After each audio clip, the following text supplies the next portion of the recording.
세계적으로 아주 유명한 IBM이라고 하는 기업이 있습니다. 원래는 컴퓨터 만드는 회사였는데요. 나중에는 그와 연관해서 컨설팅하고 또 서비스하는 그런 세계 최대의 기업으로 성장해 갔습니다. 이런 IBM의 토대를 놓았던 사람이 누구냐? 토마스 왓슨이라고 하는 사람인데, 그는 창업주는 아니에요. 그런데 나중에 이제 후계자가 되어서 IBM을 섬기게 되었는데, 그에게는 한 가지 유명한 경영의 원칙이 있었습니다. 그거는 생각하라는 거예요. 자꾸 생각하라는 거예요. 영어로 이야기하면 think죠. 그가 이런 얘기를 했습니다. 우리 모두의 문제는 머리를 쓰려고 하지 않는다는 것입니다. 우리는 발로 뛰는 대가가 아니라 머리를 쓰는 대가로 보수를 받는다는 것입니다. 우리 모두에게 필요한 것은 바로 think입니다. 생각하는 것입니다. 그렇게 이야기를 했어요. 그 이후로 이 생각하라, 이거는 IBM의 어떤 경영의 철학이 되었고요. 또 회사의 어떤 문화가 되었습니다. 이 세상이 얼마나 급변합니까? 기업도 살아남기 위해서는 스스로 쇄신하지 않고서는 안 되는 그런 정글의 법칙이 지배하고 있는 세상에서 기업을 한다고 하는 건 어려운 일인데, 이 기업체는 그래도 끊임없이 진화하고 끊임없이 성장하고 끊임없이 발전해 간 줄로 믿습니다. 한 번은 젊은 부사장이 신제품 개발을 제안을 했어요. 막 이렇게 설명을 하는데 토마스 왓슨이 성공 가능성은 있는 거야. 그랬더니 부사장이 뭐라고 얘기하냐면, 위험 부담이 있는 것이라야 나중에 성공을 하면 큰 수익을 얻습니다. 그렇게 이야기하니까 오케이 한 거죠. 위험 부담이 있는 거예요. 그래서 신제품을 개발하기 시작했는데 세상에 그게 성공하면 얼마나 좋았을까요? 근데 실패를 한 거예요. 그래서 회사에 막대한 손해를 끼쳤는데 그게 무려 $10,000,000였습니다. 오늘날로 환산해 보면 한 133억 6천만 원 정도 되는 금액이지만, 당시로 생각을 해보면 이 돈은 뭐 엄청나거든요. 그러니까 자기가 사표를 내는 거예요. 자기가 다 책임을 지고서 사표를 내겠노라고. 그랬더니 토마스 왓슨이 뭐라고 이야기를 했느냐? 그렇게 하면 안 된다는 거예요. 당신 그렇게 하면 안 된다. 당신 한 사람을 키우기 위해서 $10,000,000 이상이 들어놓으라고. 다시 한번 시작을 해보라고. 그렇게 이야기를 했어요. 여기서 용기를 얻어가지고 그 젊은 부사장이 다시 신제품 개발에 성공해서 회사에 엄청난 막대한 수익을 안겨다 주었습니다. 이런 경우를 가지고 우리가 뭐라고 얘기하느냐? 실패는 성공의 교육비다. 그렇게 이야기를 합니다. 그래서 사람이 실패할 수 있잖아요. 늘 어떻게 성공만 합니까? 근데 그 실패로부터 교훈을 잘 얻으면, 거기서 많은 생각을 하게 되면 나중에 그것이 성공의 자양분이 될 수 있다.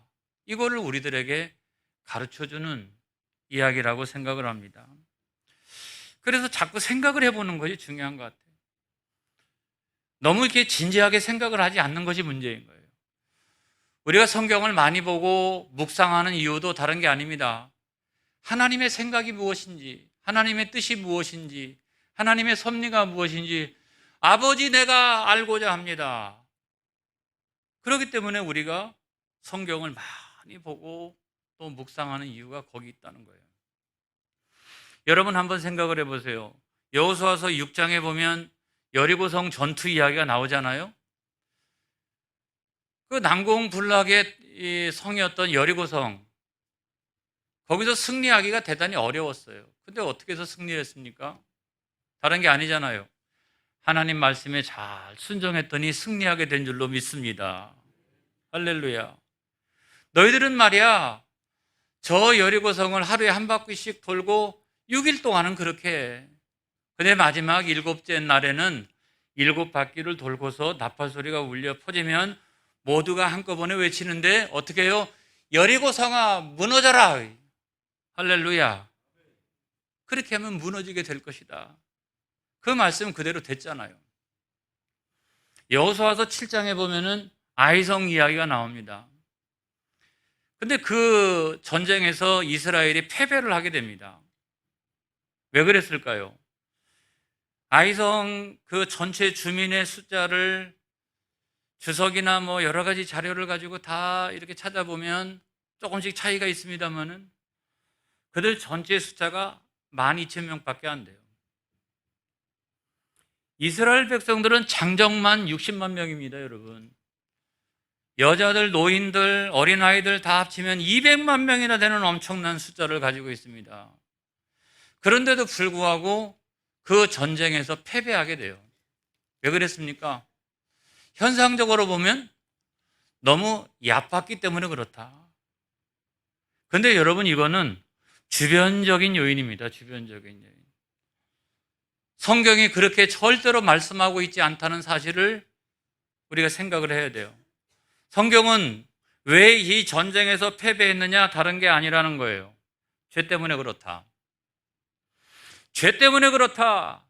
한 사람 아간이 하나님께서 금지했던 그 물건들을 자기 집에다 다 갖다 놓았다.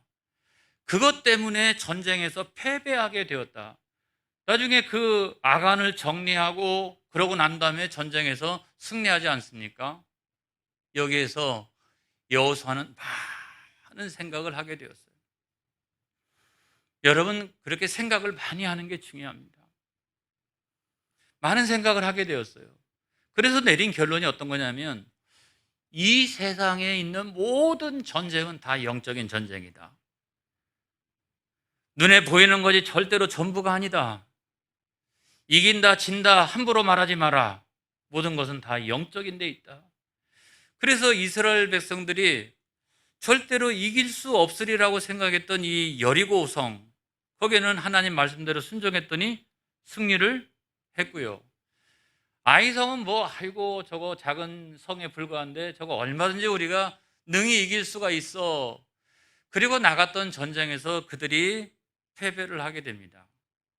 여호수아는 그걸 보면서 사람의 눈으로 보거나 또는 우리가 가지고 있는 어떤 규모나 이런 걸 가지고 승리하는 게 아니다.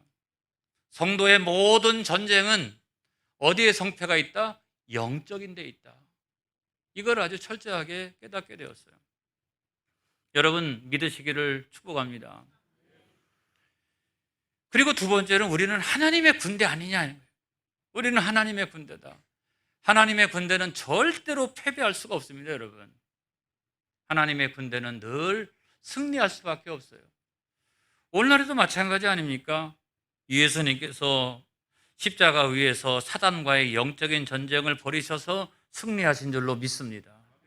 그래서 그 예수 그리스도를 우리가 믿기만 하면 우리는 십자가의 용사가 되고 우리는 영적인 군대가 되고 우리는 하나님의 자녀가 되어서 하나님의 군대가 되나니 우리는 반드시 승리하도록 되어져 있다라고 하는 사실을 여러분 믿으시기를 바랍니다. 할렐루야. 그런데 때때로 우리가 영원한 데에서는 우리가 반드시 승리하는데 일시적으로는 우리가 패배할 때가 있잖아요. 안 그렇습니까? 여러분들의 가정이나 또는 사업장이나 또는 자녀들이나 여러 가지 문제가 발생할 수 있어요. 그래서 우리가 일시적으로 패배할 때가 있습니다. 하지만 우리는 영원한 승리가 보장되어져 있다. 이거를 여러분 믿으시기를 바랍니다. 근데 우리가 언제 일시적으로 패배하느냐? 그건 다른 게 아니라 죄가 관영할 때, 우리가 하나님 말씀에 불순종할 때, 그래서 죄가 내 안에 들어오기 시작하고 죄의 잘못된 습성이 하나님을 기쁘시게 하지 않는 죄의 잘못된 습성이 역사하기 시작할 때 우리는 때때로 일시적으로 패배할 때가 있다는 거예요. 근데 중요한 사실은 뭐냐면 우리는 반드시 승리하도록 되어져 있기 때문에 우리가 어떻게 하면 이거를 승리의 변곡점으로 삼을 수 있느냐, 이 생각을 잘하는 것이 중요합니다, 여러분. 이 일시적인 패배를 어떻게 하면 영원한 승리로 이어지게 할 수 있는 거냐, 어떻게 하면 승리의 변곡점으로 삼을 수 있는 거냐, 이것이 여러분 중요하다는 거예요. 여호수아는 여호수아서 7장 6절의 말씀에서 이걸 발견했어요. 다 같이 시작.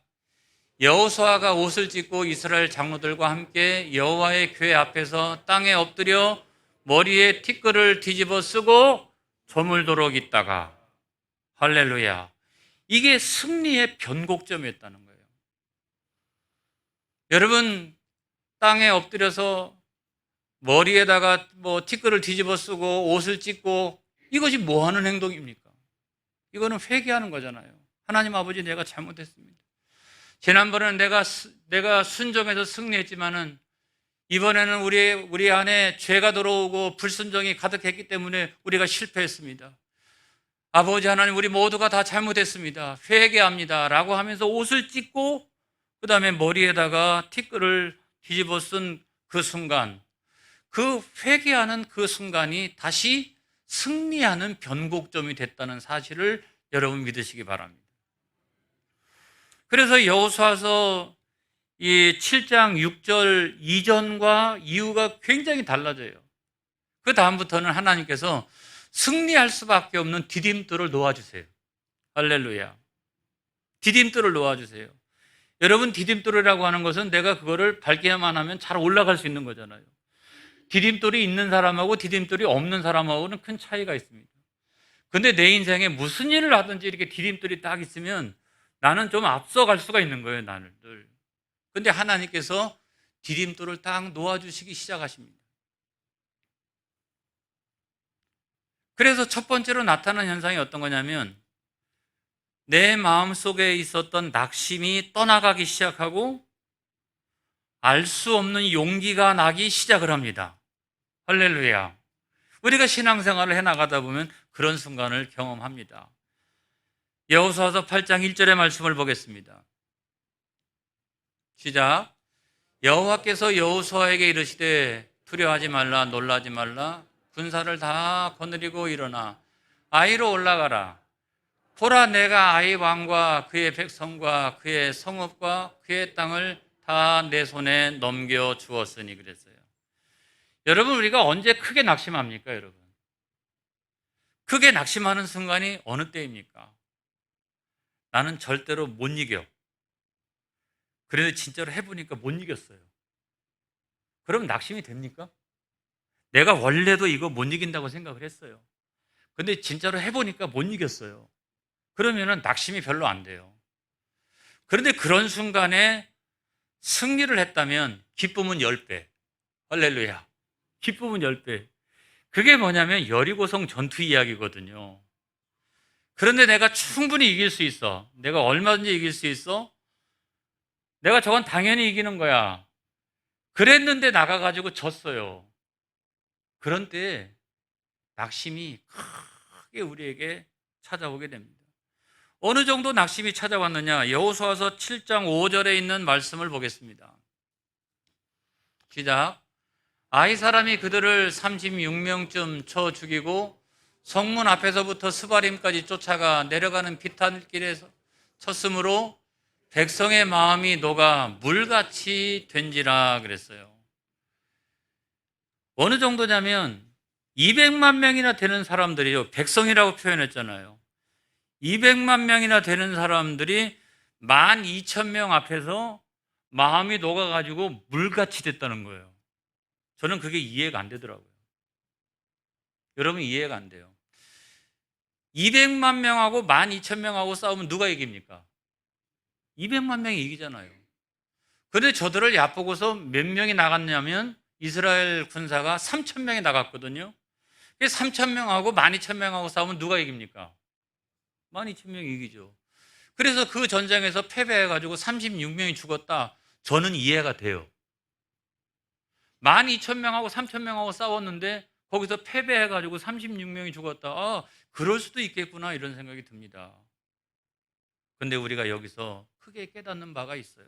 뭐냐면 낙심이란 매우 주관적인 것이다.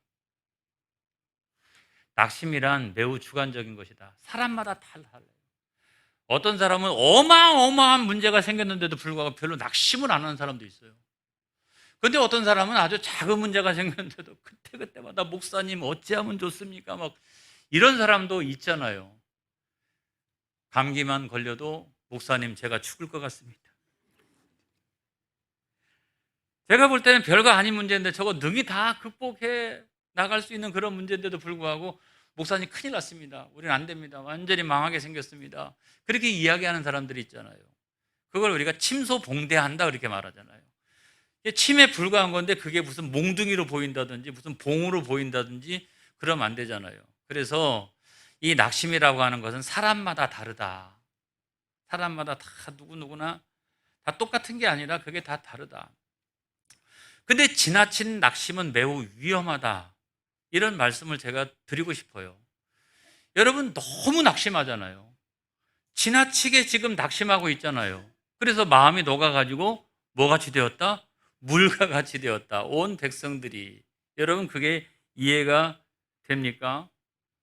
여러분 이러기 때문에 우리는 늘 낙심이 우리 가운데 찾아올 때 낙심할 만한 것에 낙심하시길 바랍니다.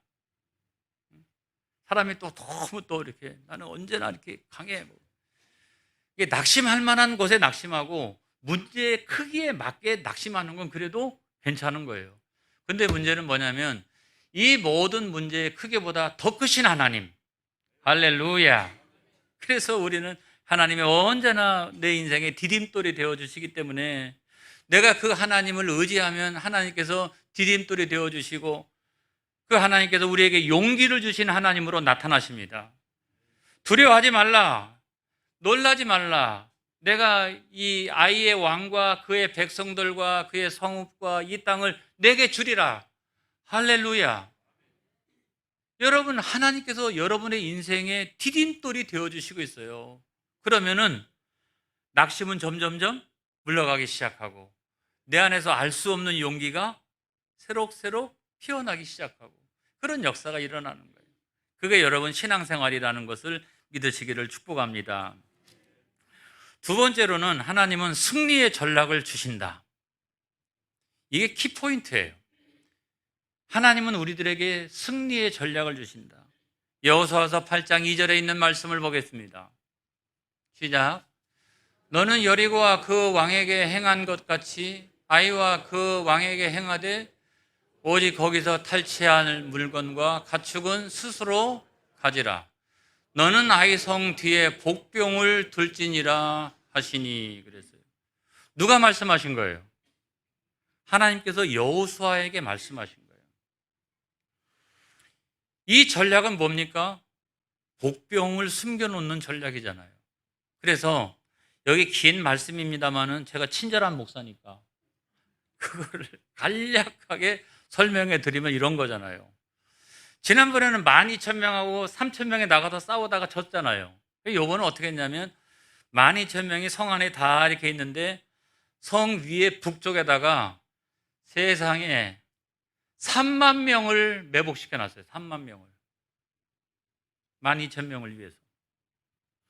그리고 서쪽에 보면 이게 골짜기 계곡이 있는데요. 거기다가 5,000명을 거기다가 숨겨놨어요.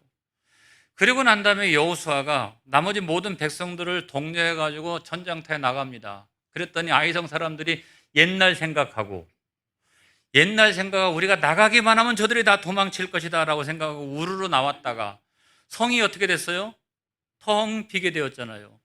그 성의 뒤에서 3만 명이 쳐들어오고 옆에서 5,000명이 쳐들어와서 성을 완전히 장악해버리고 거기를 다 불태워버리고 그랬을 때에 아이성 사람들이 앞으로 진격할 수도 없고 돌아갈 수도 없고 그래서 거기도 다 진멸당하는 아주 그냥 철저히 그 패퇴하게 되는 그런 일이 여러분 발생했다는 거예요.